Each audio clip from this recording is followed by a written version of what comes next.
السمك. يا سلام على السمك، بلطي، بوري، دينيس. يا سلام على الجندوفلي، على الشبار.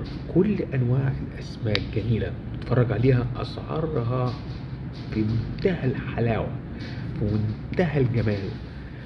بيبقى شوقك للحمه السمك، يعني كله لحوم، لكن السمك بيبقى سمك في الميه، ويطلع بقى قدام البياع وانت نفسك بقى تجيب لها سمك بقى، والسمك داخل قلبك لان فوسفور، والفوسفور بيفيد الجسم وبيقوي العضلات. هنا انا بقول ان السمك مشروع عظيم. ليه؟ وخصوصا قربك للسمك وحبك للفوسفور هيعلي مزاجك وهيعلي دماغك وهيخليك فاهين، والفهامة هتزيد. فعلى الله تاكلوا السمك، اتفرجوا عليه بس.